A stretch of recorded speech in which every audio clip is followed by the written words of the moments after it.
So let's say that I feel anxious about any situation. I've got millions of thoughts in my mind. And in that particular moment, you know, I'm tensed, I'm kind of anxious.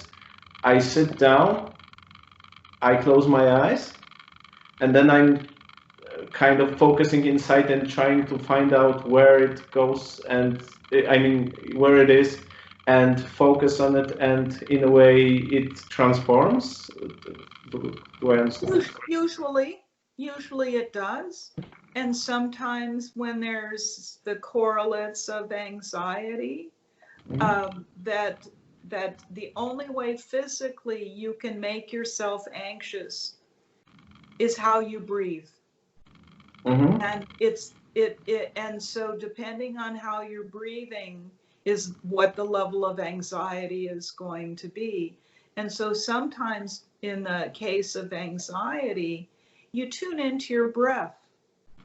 So you might not be tuning in, you know, on the deeper levels, but you tune into your breath and just notice what's interesting about that breath.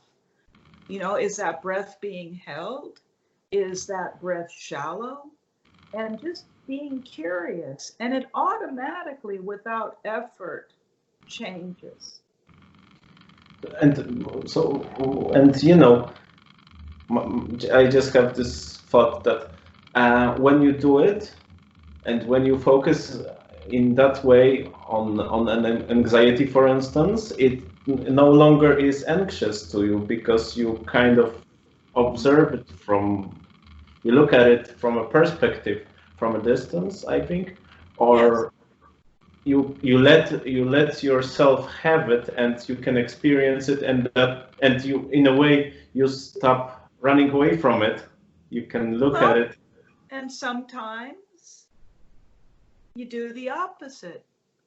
Sometimes you feel anxious when people are with us and they feel anxious, depending on where it is in the session. If it's in the beginning of the session, we might even say, can you make that anxiety bigger? Yeah. You know, people at first, it's like, doctor, what are you talking about? I came in here to lose this.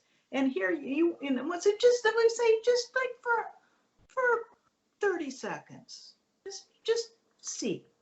And generally you watch people, they close their eyes and they go inside, and we symptom scale it on a scale of 1 to 10. Where are you?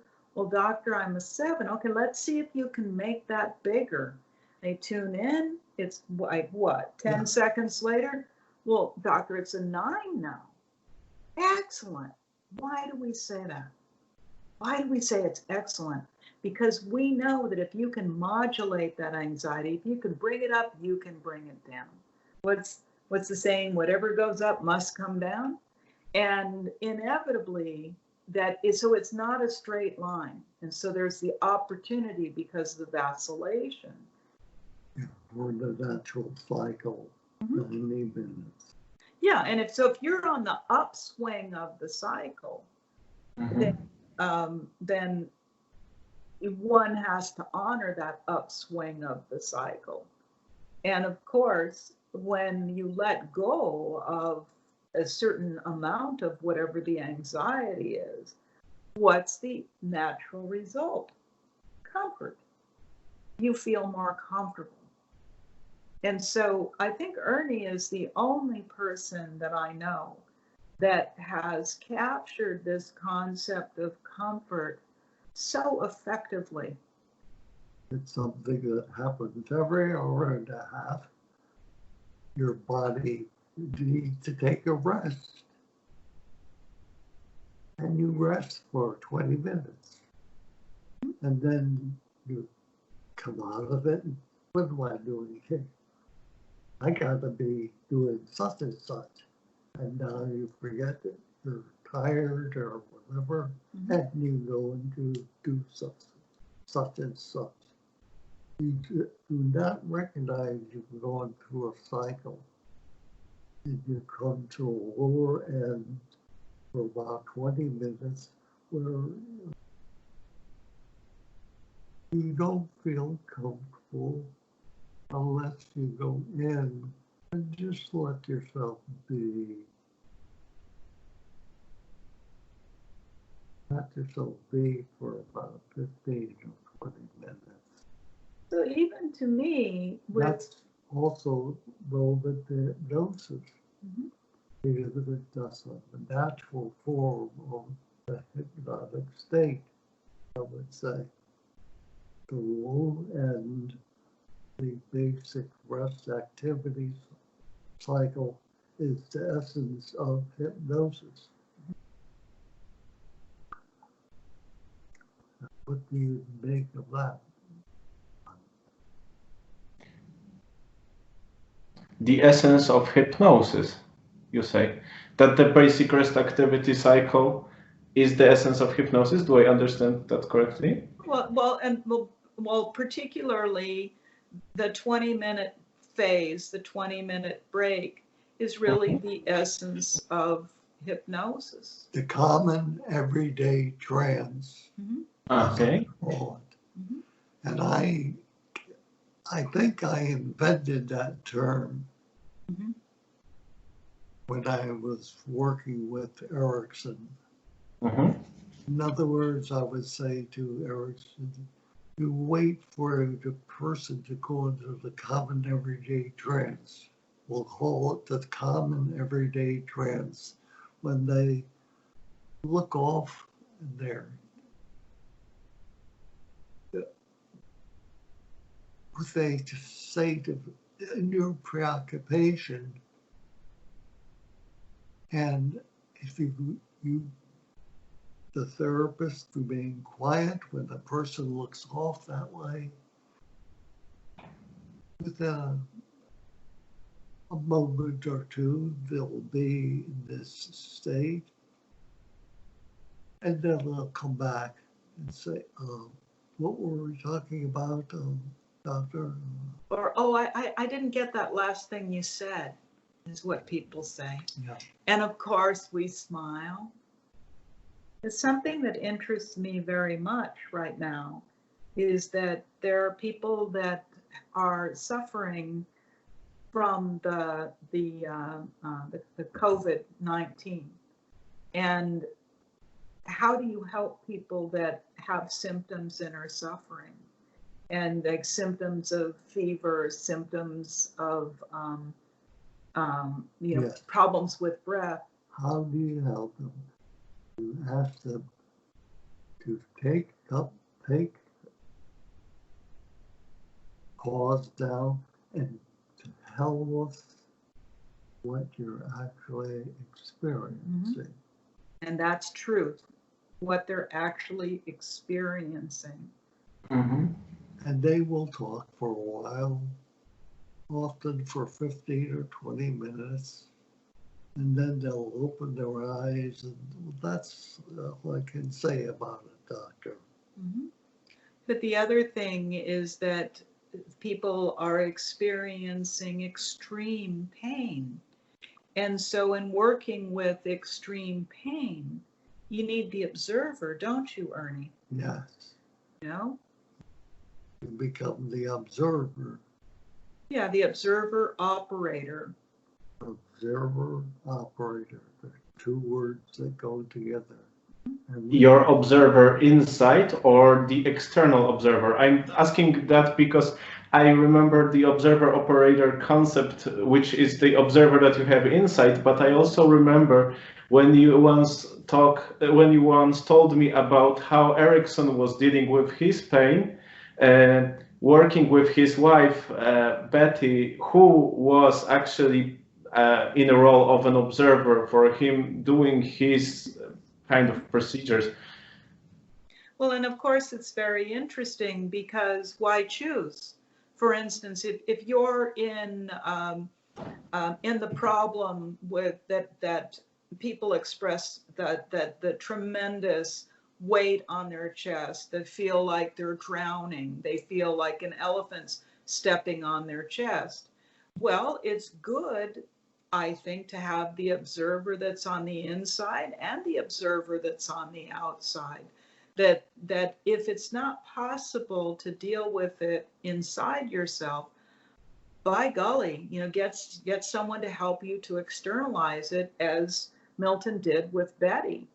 And that when Milton, he needed to go to sleep at night, he was in a lot of pain, and he would wake Betty up so that that Betty would observe him going into comfort. Yeah. Can you talk about it a bit more for people who don't know the story? Yes. Is it okay if I tell the story, Ernie? Yeah. So, what it was, and I heard the story from Mrs. Erickson, from Betty, mm-hmm. And the question that she had was really legitimate, which is that, with Milton was this great hypnotherapist, why couldn't he just do it by himself? But he needed to make sure, he needed to wake her up. He needed to not be alone. He needed to go through a process. Now, the process exactly that he went through, Betty didn't tell me, but I can make a guess at what it was. That he would have sequentially gone through how to find his comfort. And he really needed to not be alone in that. And sharing it with his wife was a way of recovering his comfort. Mm-hmm. And after 5, 10, 15, at the most 20 minutes, he'd find himself getting quiet, and he'd lapse back into sleep. And then Betty would be awake for a while. which is why Betty always wondered, now why can't he do this for himself? Yeah. But of course, she loved him, and she helped him and this was every night that this would happen. But it's really a beautiful story, that what Milton knew is he knew how to be practical. And so if one way didn't work, he tried another way. And sometimes he would try the opposite way. But for most people, the inner observer is going to take care of it. And the idea is, I've thought about this, that occasionally I've had a high fever, and I find it really interesting. It's like, wow, I'm really hot. Wow, what do I do with this? Wow, look at my face is all red. Oh, my thoughts are just going crazy. I wonder if I'm psychotic now. Where can I take these psychotic thoughts? That it's following it. It's like, remember. And what do you actually do? You lay down in your bed and you follow it. And you follow it. That we wrote a book that, unfortunately, it's out of print. We should get it back in print, called The Symptom Path. And so the observer can actually follow this symptom path of what's going on with the fever. And do you notice what I'm leaving out? I'm leaving out the emotions. I'm leaving out I'm afraid. I'm leaving out I'm anxious. I'm interested on what's going to happen next. Now, of course, if I feel fear, I'm just going to feel the fear. But the observer doesn't necessarily get stuck in any one emotion. So the idea is that, hopefully, we're not going to be living to tell the story about how we had severe symptoms of the COVID.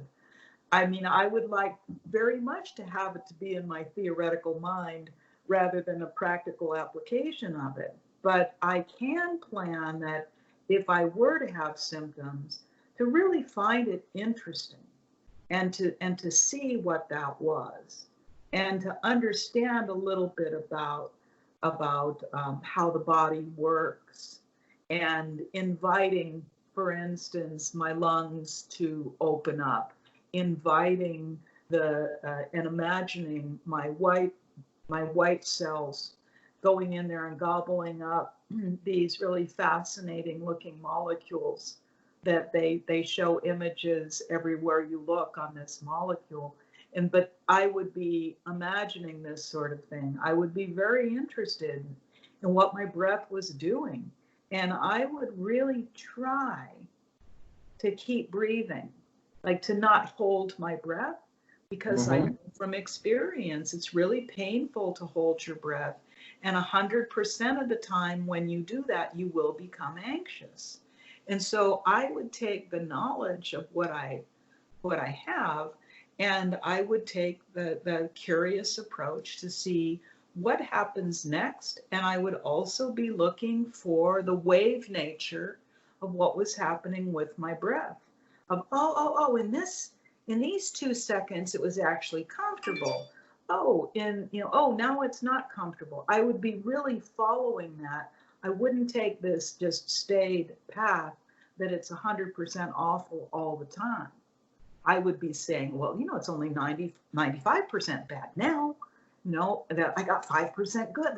Can I make it 7? That's how I operate. And also in working with clients, it's the same thing, that the hopefulness. Yeah. Put them on a scale of 1 to 10 and follow it. Yeah. 10 is the worst. 1 is innocuous, 5 is average, and let the patient close their eyes and continually give you a set of numbers describing where they're going. Up to 10, very symptomatic, down to 1, non-symptomatic, 5 being average. And often the fear,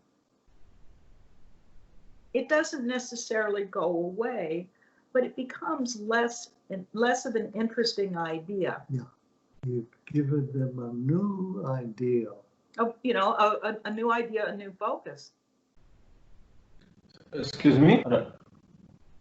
You give them a new idea, a new possibility of focusing that comes from within.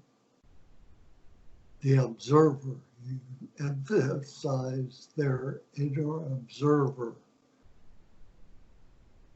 And the inner observer is just curious. It's not symptomatic. Mm-hmm. It's neutral in tone. Mm-hmm. So in a way, the inner observer is a process that transforms things within us, that transforms one thing into another, the anxiety into something else, some new experience or new possibility. Yes, and the thing is that we're always new. We're never the same. We're always new. It's always new. It's always different. But it's looking sometimes for those very small differences. In the direction that you hope you can go. Yeah, in the direction you hope you can go. And I would say it's pretty rare if things don't improve. You're rarely in this state more than 15 or 20 minutes. Whether it's the deep pain state, and that's another thing that as we take a look at like the ultradian cycle, we of course really enjoy that 20-minute time of the 20-minute break. But and that varies, it's not always 20 minutes, maybe it's 2, maybe it's 22. I mean, there's a period of time. But when one is in deep discomfort, whether it's physical discomfort or emotional discomfort, you'd be hard pressed to make that last more than an hour and a half, whatever that deep pain is. And that's comforting for people. So even if they have, really terrible, terrible pain for an hour and a half, then they have 5 minutes free. Oh, that 5 minutes, can I make it 6? this becomes the question, is that you're not doomed, that your body, I believe this, that your body wants to go to health and your mind wants to go to health, and that how can you encourage it to do that? So actually, in this way, feeling anxious or depressed seems pretty hard work for a body or for the whole organism. Wouldn't you say that it's hard on a body to be anxious and it's hard on a body to be depressed? Yeah. Yeah, it's not. It is. It's a lot of work. It seems like that. Maybe that's why many times people feel, tired after being anxious, because it's a difficult job. Oh, it's exhausting. I mean, it's absolutely exhausting. And I have huge compassion for people, particularly right now, because there's real life anxieties that, people aren't making it up. It's a really anxious time. And so that's why learning to cultivate the opposite of anxiety can be a growing edge. So to put it all together, to summarize, when someone feels the anxiety right now, the best thing to do would be to go inside, observe it, look at it, see what's going on, and go with, and then experience the whole process through observing, through the observer-operator principle, so that it would transform while you are watching it or observing Yes. it into something else, and you. Well, and because Okay. you give that a chance is the thing. You give a chance for the transformation. Mhm. And I will reiterate, when it comes to anxiety, really primarily depression, secondarily, paying attention to your breathing is really huge. And for people who they report that they have chronic anxiety, those are people that I encourage to do breathing exercises and to be able to develop to cultivate a different style of breathing. Mhm. Okay. I'm always the practical one. Yes.